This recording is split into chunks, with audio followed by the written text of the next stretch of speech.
Sekarang kita masuk ke episode kedua. Di episode ini, gue mau bahas tentang apa aja jenis-jenis investasi yang ada di Indonesia. Gue bakal bahas mulai dari pengertian dan konsepnya, return, resiko, sama jangka waktu investasi yang pas nih buat investasi-investasi ini. Sebelum masuk ke instrumen-instrumen investasinya, gue mau bahas tentang investment time horizon nih. Apa tuh artinya? Jadi, sebelum memulai investasi, kita harus tahu dulu uang yang kita taruh di investasi ini nantinya mau dipakai buat apa dan kapan kira-kira dipakainya. Kita udah bahas soal konsep uang dingin di episode pertama. Nah, tapi pada akhirnya, uang dingin ini akan kita gunakan suatu saat lagi, entah dalam 5 tahun, 10 tahun, atau lebih.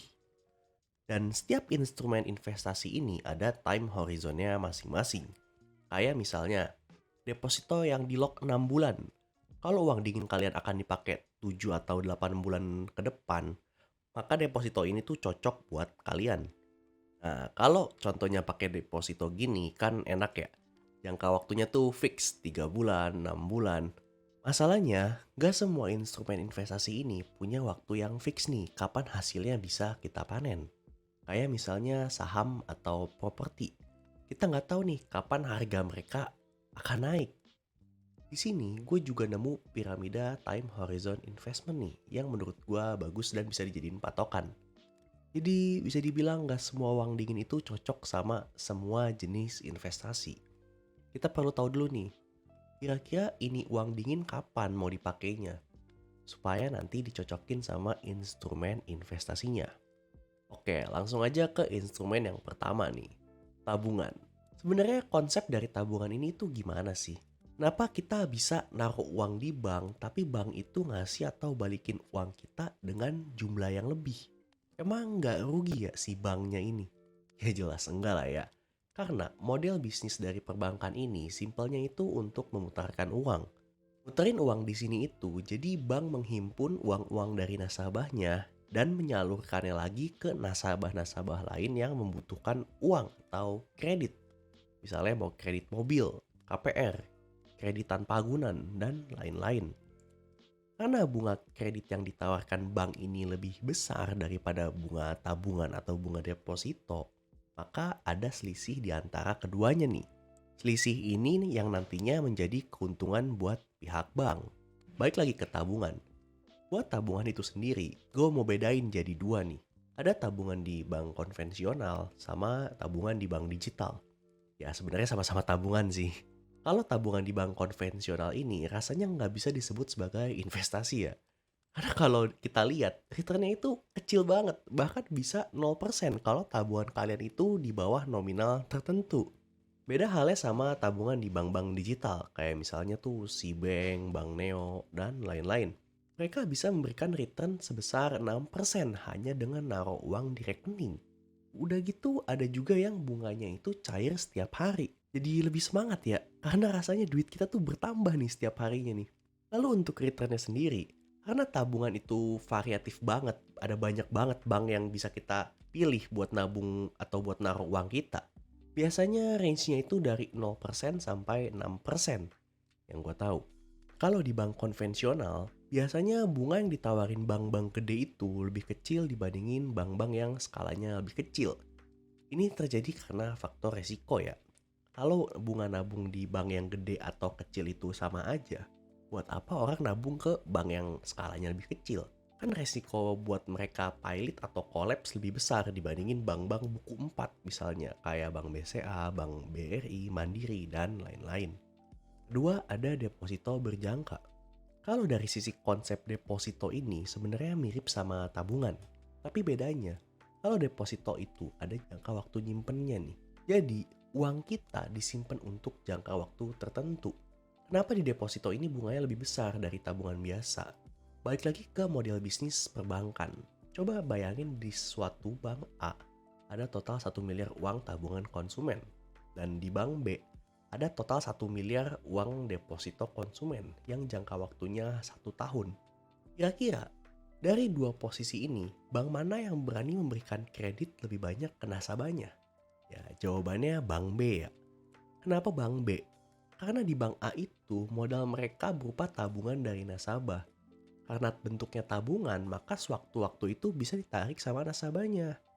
Sehingga pihak bank itu harus memberikan spare atau ruang nih kalau mau memutarkan duit tabungan nasabah ini ke nasabah yang mau pinjem uang atau yang biasanya kita sebut sebagai debitur.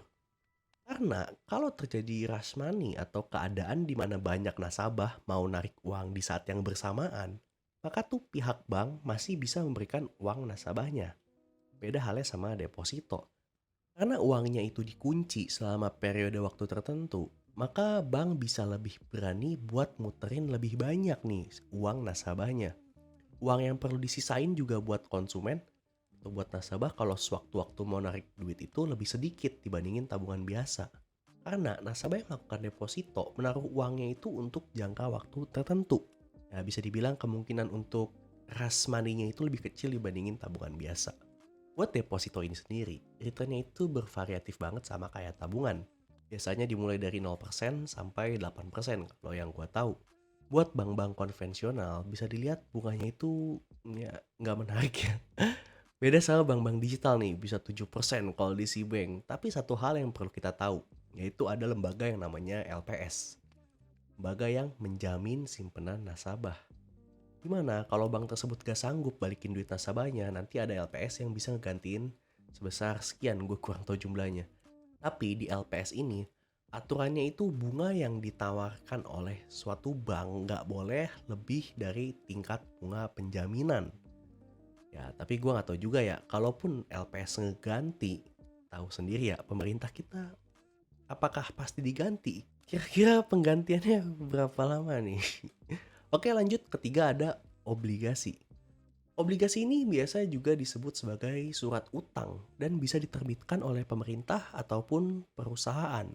Kenapa pemerintah atau perusahaan itu menerbitkan surat utang atau obligasi nih?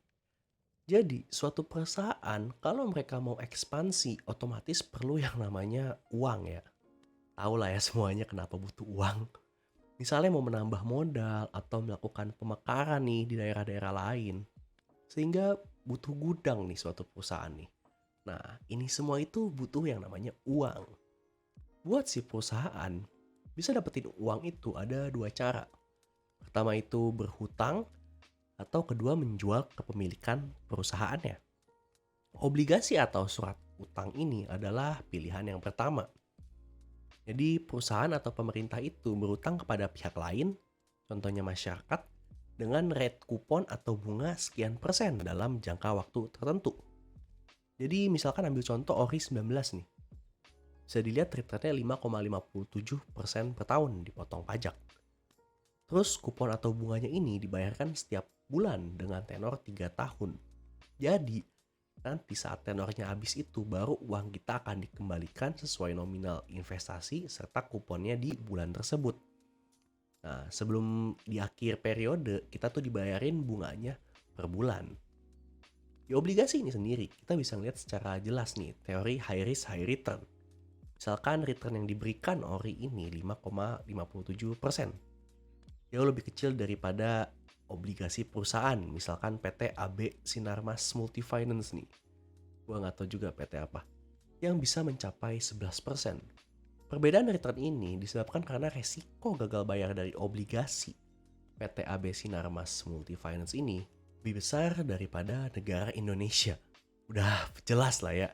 Kalau returnnya sama aja antara obligasi pemerintah sama obligasi perusahaan AB Sinarmas Multifinance, siapa yang mau beli obligasi perusahaan ini?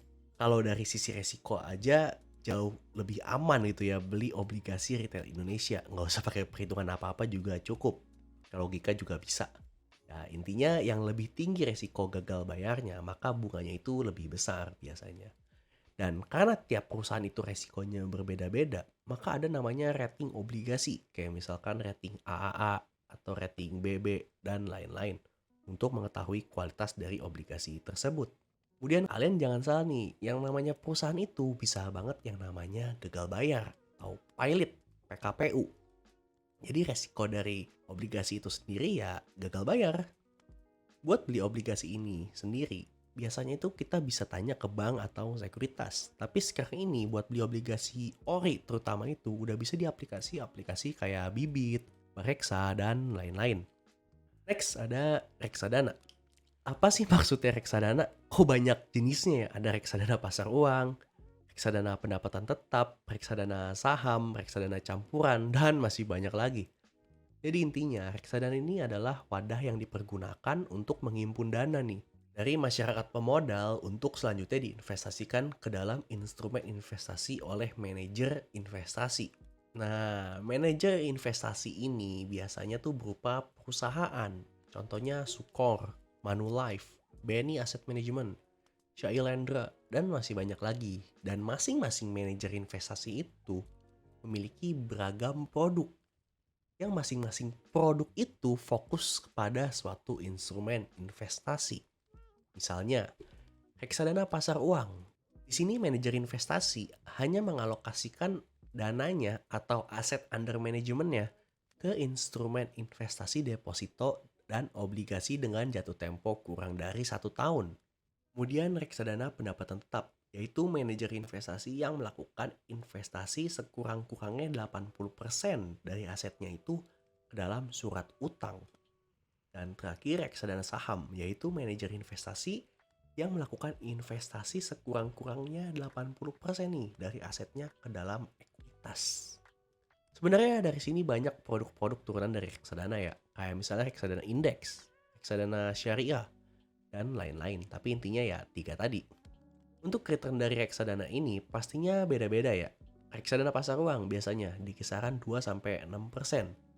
Kemudian reksadana obligasi 4-8% dan reksadana saham benar-benar variatif banget. Tapi biasanya buat reksadana saham itu pakai reksadana indeks 30 indeksnya. Jadi returnnya itu nyesuaiin sama IHSG atau indeks harga saham gabungan yang kira-kira itu sekitar 11% per tahun. Kalau reksadana saham yang manajer investasinya benar-benar milih saham itu sendiri, returnnya itu bisa di bawah indeks atau di atas indeks. Tapi based on sejarah dan banyak expert-expert yang bilang susah banget buat reksadana saham itu ngalahin returnnya indeks. Apalagi ditambah expense ratio atau biaya kelolaan mereka itu cukup besar nih. Jadi walaupun sama-sama punya return 11% nih, tapi karena si manajer investasi ini butuh biaya, bikin returnnya itu jadi nggak 11% guys. Kemudian buat detail gimana cara ngeliat manajer investasi atau reksadana yang baik, gue akan bikin satu video terpisah mulai dari apa sih aset under management, biaya manajer investasi itu ngitungnya gimana sih, CAGR tuh apa sih, dan lain-lain.